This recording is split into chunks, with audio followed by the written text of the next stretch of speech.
Hello and welcome to another, hopefully, regular instalment of Real Live Dragons, and this time I'm playing Bayonetta. Bayonetta 2 for the Wii U. I'm using the Wii U Pro controller for this, and this is a pre-recorded play session, as those of you who watched the last version of Real Life Dragons remember I'm not so good at playing and talking at the same time, and that's difficult enough when you're playing a driving game. You're playing a game like this, it's nigh impossible. So I thought I'd go this route. I finished Bayonetta 2 a while ago, so I thought, well, let's just play one of the earlier levels for you. This is not a pro run. I am not a world-class Bayonetta 2 player. Do not expect to see very many pure platinums in this. Want to play with Bayonetta? So please don't expect great things, because you will not find great things. This is just for fun. Bayonetta 2 has to be probably my favourite game of 2014. Absolutely my game of the year for that year. Platinum yet again knocked it out of the park with this game. Is it just me, or does Platinum just seem to be getting better and better at making these games? We're going to skip the cutscenes. We don't need the cutscenes, they just slow us down. The story in this game's not particularly great anyway. If you play Bayonetta for the storyline, you're doing it wrong. This game, by the way, is just stunning to look at. The art direction in this game is beautiful. Everything just looks so just crisp and just shiny. You know, people complain that, you know, the Wii U is hardware-wise a generation behind the PS4 and the Xbox One, but so far some of the best looking games of the last 3 years have been on the Wii U, mainly due to just superior art direction.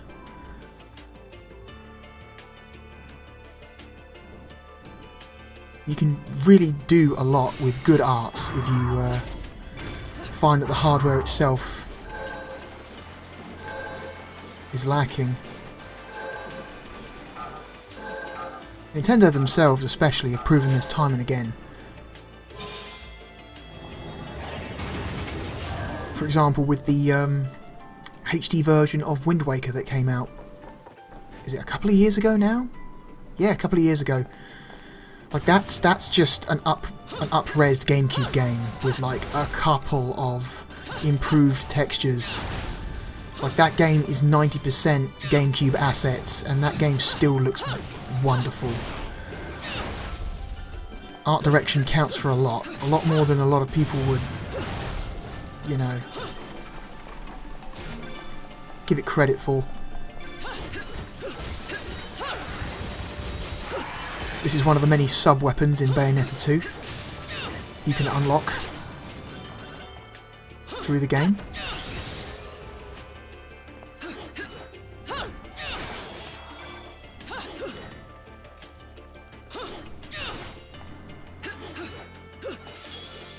Bayonetta 2 has probably one of the most, like,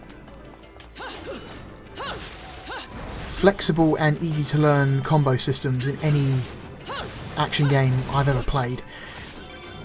There is the move list for this game is a mile long if you include all of the optional move lists for the sub weapons, and but yet there's something about it that makes it very easy to learn. It is very intuitive. You just kind of naturally latch on to how it works. You don't have to spend hours and hours staring at move lists, just, you know, imprinting the button combinations into your brain.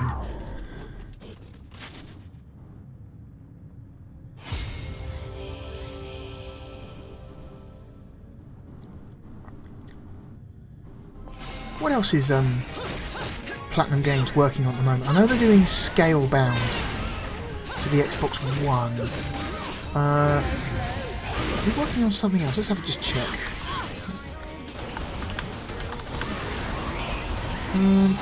Scalebound for the Xbox One. Nope, that's it. That's the only public project they're currently working on. They're most likely working on other stuff behind the scenes, but nothing else that they've announced. Their last game they put out, Legend of Korra, that was not so great. Apparently, I haven't played it myself, but from the other people I hear from who also like these games, apparently it wasn't so great. But then if you look at it, the Legend of Korra game was absolutely Platinum just doing business. Like, doing a quick and easy licensed game to raise some funds for the stuff they really want to make. That's clearly what that game was.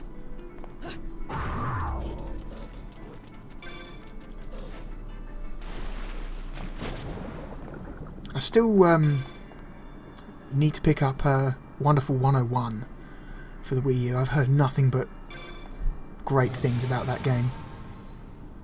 And every time I look at it, it just looks better and better.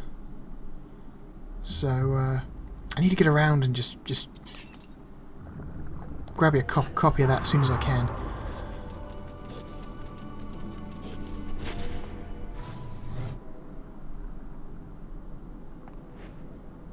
I bought the box set of Bayonetta 1 and 2 for the Wii U, which I believe was exclusive to Europe, if I'm correct in saying. Like, Bayonetta 2 was only available as... No, sorry, Bayonetta 1 for the Wii U was only available as a download, I believe, for the US. Europe got a disc version. I'm not sure why they came to that decision, why they thought a disc version of Bayonetta 1 wasn't necessary for the US release. The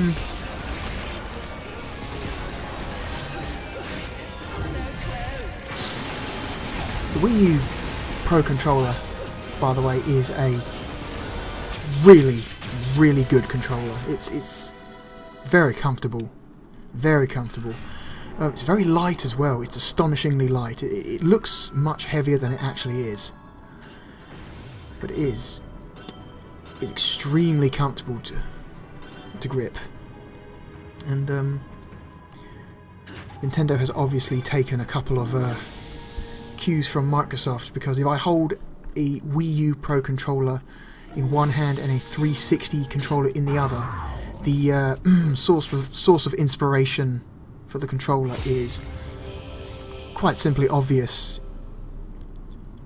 Ignoring the button layout and the positioning of the analog sticks, it is very obvious that Nintendo based the overall shape and profile of the Wii U Pro Controller on the 360 controller, which, you know, not a bad way to go. The 360 controller is an excellent controller. It has been for almost 10 years. It has been a standard of console and PC games for a reason. One of the best controllers ever designed. So, I do not blame Nintendo for taking some ideas from Microsoft there. Obviously Nintendo couldn't just completely copy the 360 controller, they had to make some changes somewhere, so I guess that's where the unusual placement of the right analog stick comes into. Because unlike both the PlayStation controllers and the Xbox controllers, the Wii U's analog sticks are both at the top of the controller, so the PlayStation controllers have always traditionally had the analog sticks below the D-pad and the face buttons. The 360 or the Xbox controllers have always had offset analog sticks, the left one above the D-pad, the right one below the face buttons. The Wii U, Nintendo's gone with both analog sticks above the D-pad and the face buttons, which can cause some minor confusion, because after this long of playing games, my muscle memory has decided that the analog stick is always below the face buttons. So occasionally when not looking at the pad, I will reach for the place where instinctively I expect the right analog stick to be and end up hitting the buttons. But that happens rarely, hardly ever anymore. So it's not really a problem. Yeah, speaking of the 360, 10 years. Can you believe that the 360 is going to be 10 years old this November? Yeah, that's scary. You've been naughty. Ah, pure platinum. You see, I'm not so bad at this game. I can get pure platinums, my problem is just consistency. I can't consistently get pure platinums.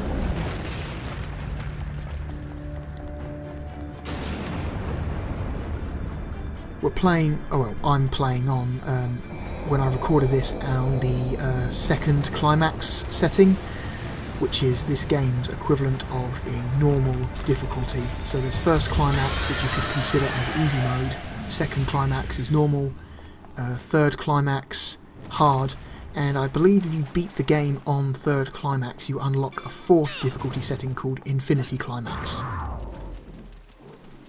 which is very similar to Metal Gear Rising's Revengeance difficulty.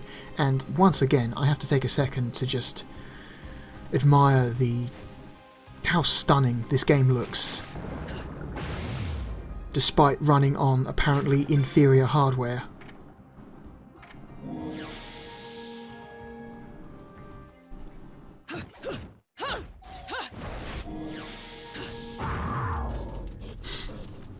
So yeah, 10 years of the Xbox 360, that's scary when I remember when I bought my first 360, I still have, very clear memory of when I bought it. It's probably first quarter of 2006, so it had been out for a few months at that point. But yeah, it was very early in the 360 lifespan. My first game for it was MotoGP 2005, which was a hell of a MotoGP game. It was the first MotoGP game for that generation of consoles, and the first MotoGP game in the series to include the Street Bikes mode, which was the best part of that game.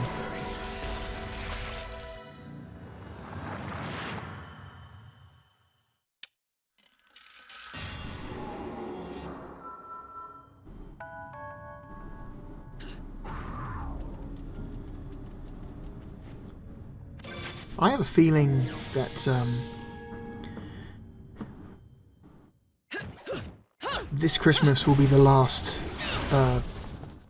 time Microsoft will actively advertise for or develop games in-house for the aging 360. I believe Microsoft were just waiting for the 10th anniversary to quietly retire the console.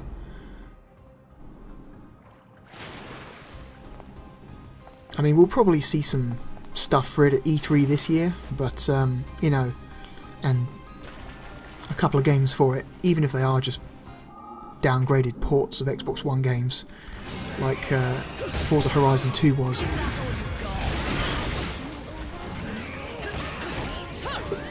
think we will see at least a couple more first-party games for the 360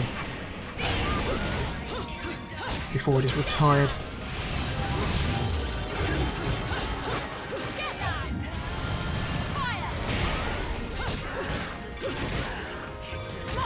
I mean, of course, Microsoft aren't going to switch off Xbox Live for the 360 anytime soon. They're going to keep 360 Xbox Live going for at least another, 3 or 4 years, I expect, before they switch that off too. But I'm just saying, I do not expect Microsoft to be taking an active role in the 360 after this Christmas.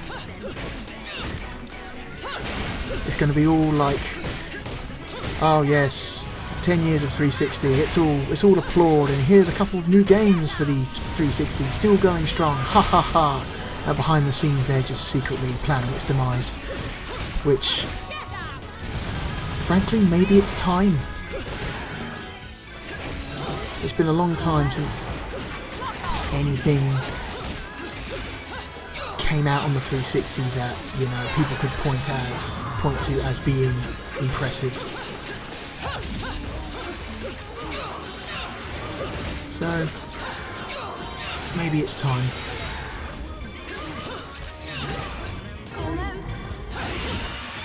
You can believe that Sony's going to do the exact same thing next year for the PS3. I mean, especially Sony. Look, Sony's got more, you know, interest in having a 10-year-old system than Microsoft, as Sony were the ones who very famously got up on stage and declared the PS3 to be a 10-year console.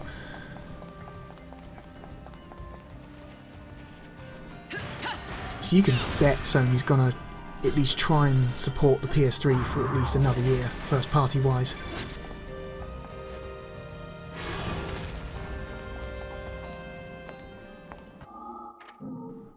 Skip another cutscene. Giant dude with a sword.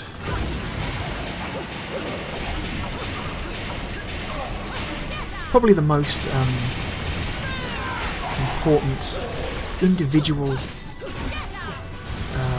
mechanic in Bayonetta is probably the witch time mechanic, which you can see here. If you dodge out of the way of an enemy's attack using the right trigger, just before the enemy hits you, the game goes into a mode called witch time, where the game itself will slow down for a couple of seconds, allowing you to get in several easy hits on enemies. It is probably the most important mechanic in the game. And I believe there's actually a specific boss in the game that cannot be, or at least it's very difficult to harm them outside of witch time. Like, you want to wait for them to attack you, and then your best way of dealing damage is to get them in witch time. So yeah, it's important stuff. It also makes the game very approachable for people who aren't used to playing these kinds of stylus action games. So you don't necessarily need to learn hundreds of combinations, and you know, all you really need to be good at is dodging. And as long as you're good at dodging, this game is easy.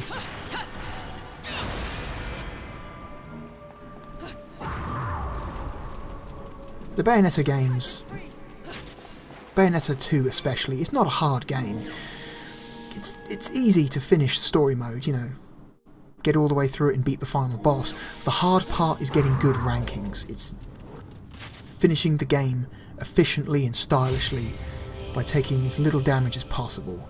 That's where the challenge comes from, and that's what makes it so approachable to both casuals and hardcore types. That it quite successfully manages to cater to both camps. You don't necessarily need to be highly skilled to play the game, but that stuff's in there for the people who want it. And I screwed that up. One of the minor flaws of Bayonetta 2, it seems, is the camera. Like, the camera is not very responsive to enemy placement. Like, it's very important that you position the camera in a location that allows you to see all the enemies at once. So if an enemy manages to get behind you and behind the camera, you cannot see what they're doing. It makes it very difficult to react. Like there, I don't even know what hit me. And that wasn't the camera's fault, that was just a case of there being just so much crap on the screen at once. It kind of made it difficult to see the enemy attacking. Third time's a charm. I'm actually pretty sure I did do it this time.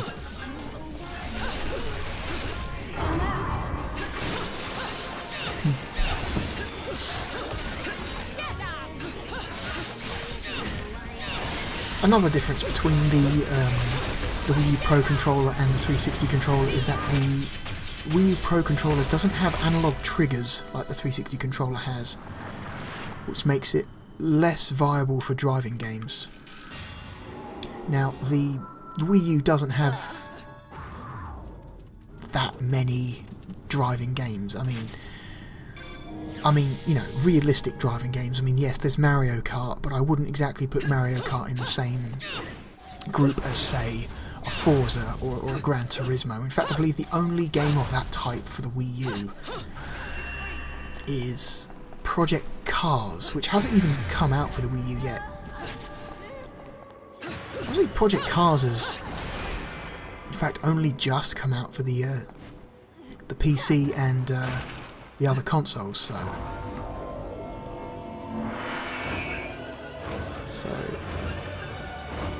we're probably going to wait a little while longer for the Wii U version to come out, if it ever does come out.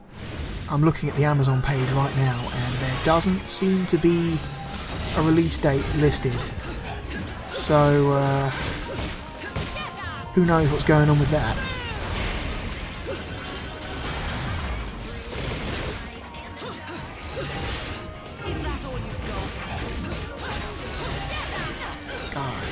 Took a hit there.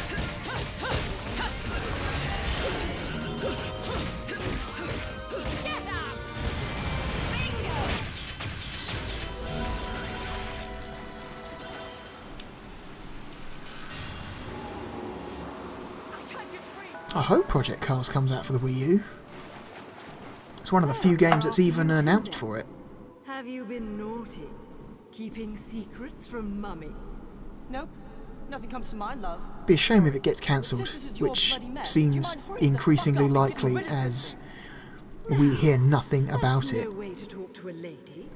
No wonder your guardian angels are trying to give Not you very a good surprising either, considering the Wii U's You've already been following me, so let's make a deal. the Wii U's somewhat dismal market performance. Heading to Fimbulventa, aren't we?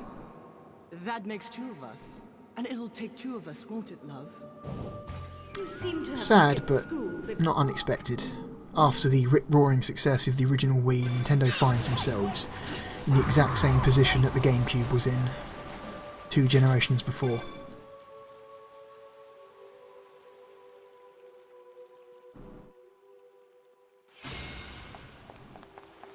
You know, stable, but in an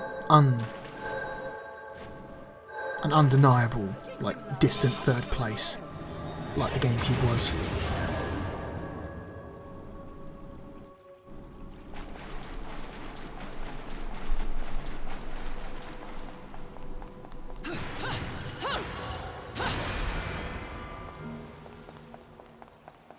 Try to keep up.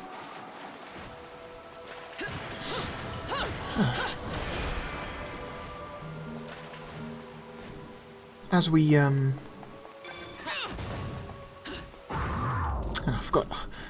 completely forgot what I was going to say there. Totally lost my train of thought there. What was I going to say? Oh right, yes, Kickstarter, of course. Been quite a bit of action on Kickstarter the last couple of weeks.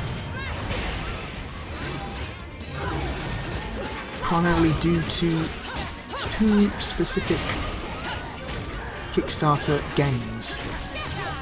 One led by former Rare employees at Platonic Games for a Banjo and Kazooie spiritual successor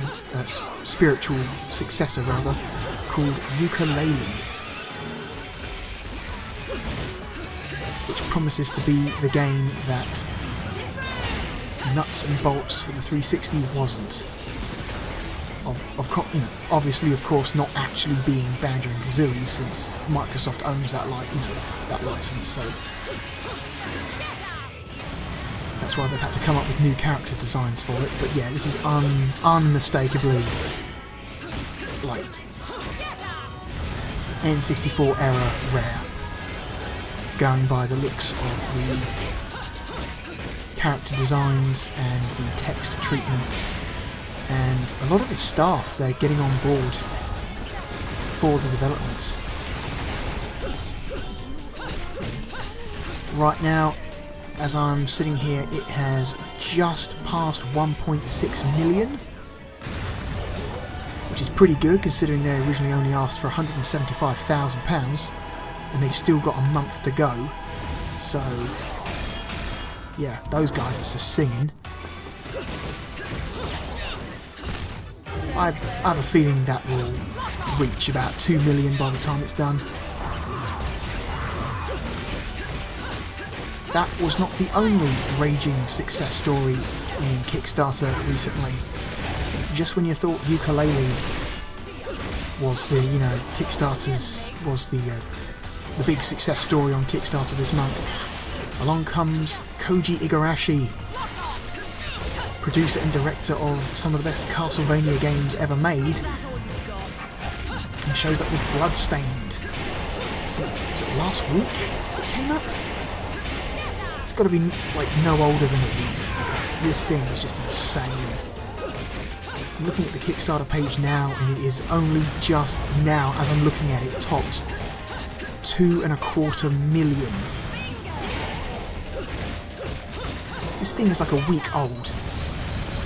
It's 2.25 million, and they originally asked for $500,000, and they've still got 26 days to go. So yeah, they're sitting pretty.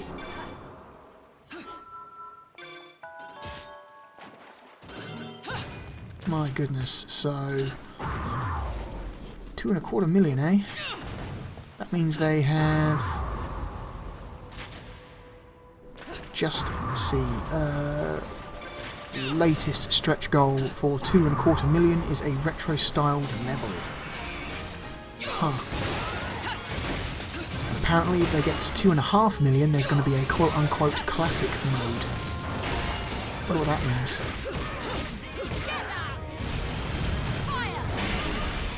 Probably just means pixelated mode. It's like, hey, now you can play this game with 8-bit style graphics. That's probably what that means.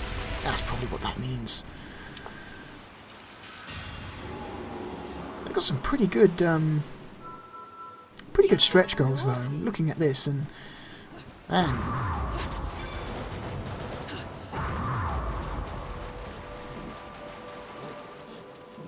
$700,000.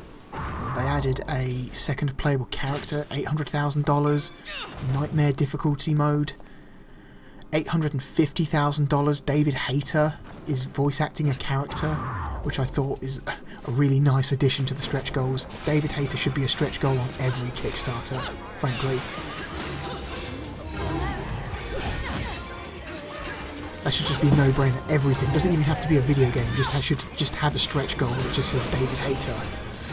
$1 million. Gonna add cheat code. That one seems a bit ridiculous. Like, I doubt you needed the extra $150,000 just to add cheat codes to your game, but whatever.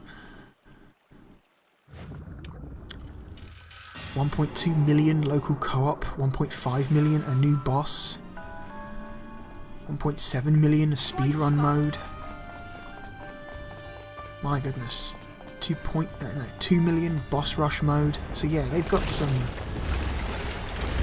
interesting stretch goals there. Koji Igarashi, despite not putting out a game for quite a while, still commands quite a loyal following, it seems. Loyal enough to give him more than $2 million. Anyway, it'd be interesting to see just how high this thing goes. It could go as high as 3 million. The pace of the donations definitely seems to have been slowing down over the past couple of days, but with the pace it has been going and the fact that it's still got 26 days to go, it would not surprise me to see this thing top 3 million. Fascinating stuff.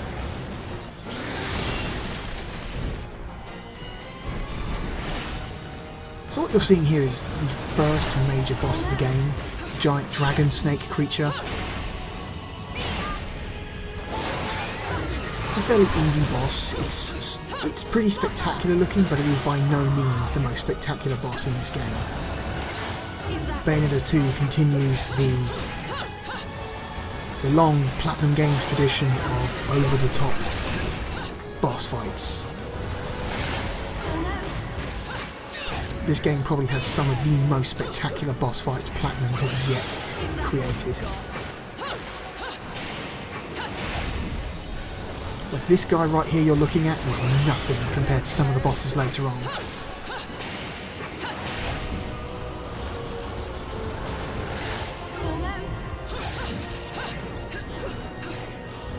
Anyway, getting back to Koji Igarashi and his Castlevania fame. Speaking of Castlevania, Konami kind of been in the news a little bit this week, I guess, and their seemingly continuously self-destructive move to get out of the video games business as fast as possible. First by cancelling Silent Hills and removing the extremely popular PT tech demo from the PlayStation 4 store, which caused a bit of an uproar over the past week. Unsurprisingly. Luckily I still have that thing downloaded, so I'm okay. I have not deleted it, so I've still got it. But Konami seems to be determined to destroy whatever positive I've lost the word. What's that word when people like you? Oh, I've got a platinum. Anyway, destroy whatever positive whatever, you know what I mean. They're destroying it as quickly as possible, in the most destructive way possible, and they don't seem to care. Which is extremely frustrating for anyone who has ever liked anything that they've ever put out. For me, that's mainly Metal Gear.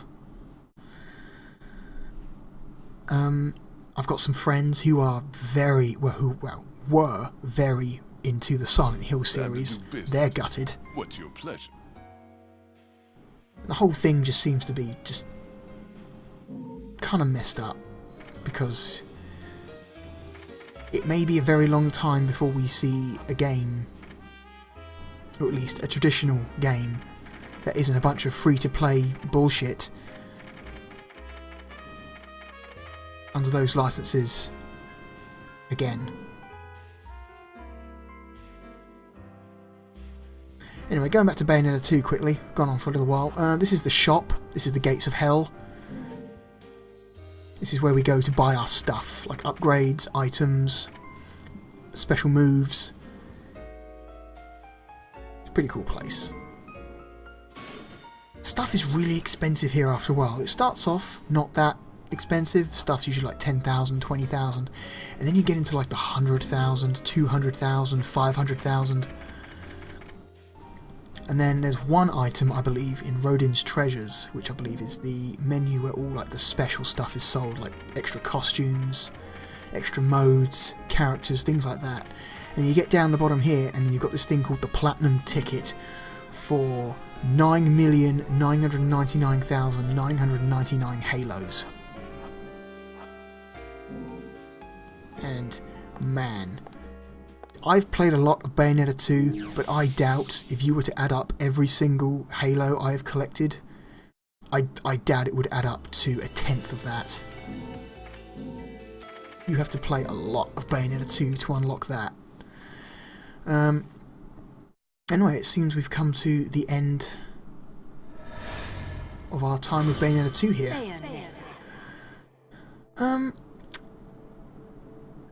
Last time I said I would want to do a video on Dark Forces for the PC. I believe that will be the next one. I definitely want to do a video on Dark Forces. That would be fun. So look for that. If not next week, then definitely the week after. I'm still trying to maintain some kind of schedule for these uploads.